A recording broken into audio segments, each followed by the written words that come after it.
ప్రజల్ని వంచే ఏ పార్టీ అయినా అధికారంలోకి వచ్చిన తర్వాత మోసం చేస్తే వారి అవసరమైతే సభ్యత్వాన్ని రద్దు చేసే విధంగా వారిని అనర్హులుగా మళ్ళీ భవిష్యత్తులో ఎలక్షన్లో పాల్గొనడానికి అనర్హులుగా ఆలోచన చేయాలని కూడా ఎలక్షన్ కమిషన్ విజ్ఞప్తి చేస్తుంది. అట్లాగే ఈరోజు బీహార్లో ఏదైతే ఇంటెన్సివ్ రివిజన్ జరుగుతూ ఉందో ఓట్లకి దానికి సంబంధించి కూడా విస్తృతమైన చర్చ జరిగింది. దాదాపు 65 లక్షల మంది ఓట్లు పోయినాయి బీహార్లో అని చెప్తా ఉన్నారు. ఎందుచేత ఇది జరుగుతూ ఉన్నదని చెప్పి కూడా ఎన్నికల సంఘాన్ని అడగడం జరిగింది. వారు చెప్పింది ఏమంటే చనిపోయిన వాళ్ళ ఓట్లు తీసేశాము, అట్లాగే ఎవరైనా మైగ్రేట్ అయితే తీసేశాము, అట్లాగే ఎవరైనా రెస్పాండ్ అవ్వకపోతే తీసేసినాము, అట్లాగే ఎవరైనా ట్రేస్ చేయలేకపోతే వారి తీసేసినాము తప్ప ఎక్కడ ఏమి ఇబ్బంది లేదని చెప్పారు. మేము ఎన్నికల కమిషన్కి ఈరోజు మా పార్టీ తరఫున చెప్పింది ఏమంటే రివిజన్ అనేది చేయాల్సిందే, తప్పేమీ లేదు. కానీ విశ్వాసం అనేది అందరినీ విశ్వాసంలోకి తీసుకొని చేసినట్టయితే బాగుంటుంది. ముఖ్యంగా క్షేత్రస్థాయి బూత్ లెవెల్లో, అట్లాగే నియోజకవర్గ లెవెల్లో, తాలూకా లెవెల్లో, మండల్ లెవెల్లో మరి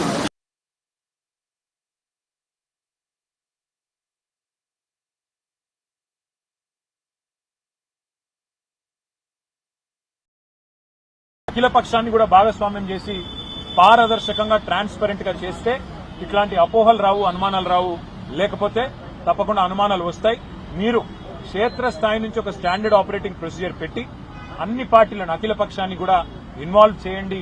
మాకు బూత్ లెవెల్ కమిటీస్ ఉన్నాయి. అన్ని రాజకీయ పార్టీలకు బూత్ లెవెల్ కమిటీలతో అవసరమైతే ఒక అఖిల పక్షాన్ని ఏర్పాటు చేసి కింది స్థాయి నుంచి రాష్ట్ర స్థాయి దాకా, అంటే రాష్ట్ర స్థాయిలో ఉండే చీఫ్ ఎలక్టరల్ ఆఫీసర్ ఎవరైతే ఉంటారో వారు, జిల్లా స్థాయిలో కలెక్టర్ గారు, తాలూకా స్థాయిలో ఆర్డీఓ గారు, మండల స్థాయిలో ఎండీఓ గారు, మరి గ్రామ స్థాయిలో ఒక వీఆర్ఓ గారు, ఆ రకంగా ప్రతి స్థాయిలో అఖిల పక్షాన్ని ఇన్వాల్వ్ చేసి అన్ని పార్టీలు ఇన్వాల్వ్ చేసి మీరు గనక ట్రాన్స్పరెంట్ గా ఎవరెవరు ఓట్లు తీస్తున్నారు.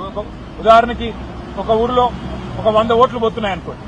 ఏ 100 ఓట్లు పోతున్నాయి, ఏ 100 ఓట్లు పోతున్నాయి, ఏ కారణంతో పోతున్నాయి, ఎంతమంది చనిపోవడం వల్ల తీసేసినారు, ఎంతమంది అక్కడి నుంచి వేరే దేశానికో వేరే పట్టణానికో మరి మైగ్రేట్ కావడం వల్ల తీసేసినారు.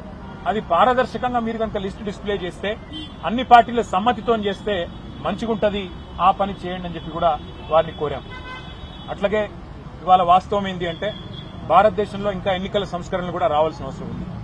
ఖచ్చితంగా రావాలి. ఇవాళ ఎన్నికల్లో ఖర్చు విషయమే గాని, ఎన్నికల్లో ప్రలోభాలు పెట్టే దొంగ మాటలు ఇచ్చి హామీలు ఇచ్చి ప్రలోభ పెడుతున్న పార్టీల విషయమే గాని, వాగ్దానాలు అమలు చేయకుండా ప్రజల్ని వంచిస్తున్న వాళ్ళ విషయంలో గాని చాలా విస్తృతమైన చర్చ ఇవాళ ఎన్నికల కమిషన్తో జరిగింది. చాలా విషయాలు వారికి రాతపూర్వకంగా కూడా మా పార్టీ నుంచి సమర్పించాము. ఇంకా అన్నిటికన్నా ముఖ్యంగా వారి దృష్టికి, ఎన్నికల కమిషన్ దృష్టికి మా వినోద్ కుమార్ గారు, మా పార్టీ దాదాపు 20 ఏళ్లుగా ఒక అంశంలో పోరాటం చేస్తా ఉంది ఎన్నికల కమిషన్తో. కారు గుర్తును పోలిన సింబల్స్ ఏవైతే ఉన్నాయో దాదాపు 8-9 సింబల్స్ ఉన్నాయి. ఉదాహరణకు మీకు నేను ఎగ్జాంపుల్ చెప్తాను. 2019లో పార్లమెంట్ ఎన్నికలు భువనగిరి పార్లమెంట్ సీటు మా పార్టీ 5,000 ఓట్లతో ఓడిపోయింది. ఆ రోజు కోమటిరెడ్డి వెంకటరెడ్డి గారు కాంగ్రెస్ పార్టీ నుంచి గెలిచారు. బూర నరసయ్య గౌడ్ గారు మా పార్టీ నుంచి పోటీ చేసి 5,000 ఓట్లతో ఓడిపోయారు. కానీ మా కారు గుర్తును పోలిన గుర్తు ఒక రోడ్ రోలర్ గుర్తు. ఒక ఇండిపెండెంట్ అభ్యర్థి పోటీ చేస్తే ఆయనకు 27,000 ఓట్లు వచ్చినాయి. ఆయన ప్రచారం కూడా చేయలేదు.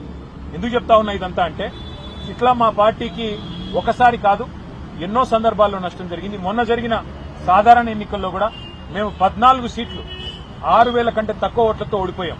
అక్కడ కూడా మరి చాలా చోట్ల ఈ chapati maker, road roller, ship, ఇట్లా 8 గుర్తులు ఏవైతే మా కారు గుర్తును పోలిన గుర్తులున్నాయో వాటి వల్ల కూడా మాకు చాలా నష్టం జరిగింది. వాటిని తక్షణమే తొలగించాలని చెప్పి కూడా ఎన్నికల కమిషన్ను మేము కోరినాము.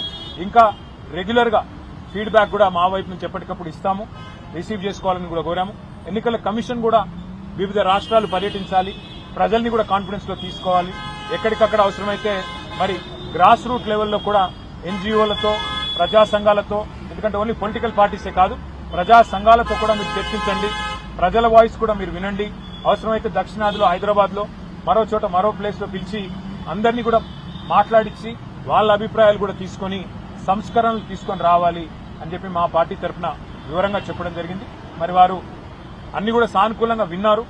మరి ఇంకో మాట కూడా వారు చెప్పారు, మీరు ఇది మొదటిసారి కాదు, మళ్లీ మళ్లీ రండి, ఏమైనా కంప్లైంట్లు ఉంటే కూడా తప్పకుండా రండి అన్నారు. మేము వారికి చెప్పాము. మా రాజ్యసభ సభ్యులు, మా ఫ్లోర్ లీడర్ సురేష్ రెడ్డి గారు, రవిచంద్ర గారు, మా వినోద్ గారు రెగ్యులర్ గా వస్తారు పార్టీ నుంచి. ఇష్యూస్ ఉన్నాయి, రిజాల్వ్ చేయండి. తప్పకుండా కాన్ఫిడెన్స్ బిల్డ్ చేయండి. అంటే భారతదేశంలో ఉన్న ప్రజల్లో అనుమానాలు ఏవైతున్నాయో ఓటింగ్ ప్రక్రియ సంబంధించి, ఈవీఎంలకు సంబంధించి వీటిని నివృత్తి చేయండి, ఈవీఎంలను తొలగించండి, రివిజన్ అనేది పద్ధతిగా పారదర్శకంగా చేయండి అని చెప్పి నొక్కి చెప్పాము.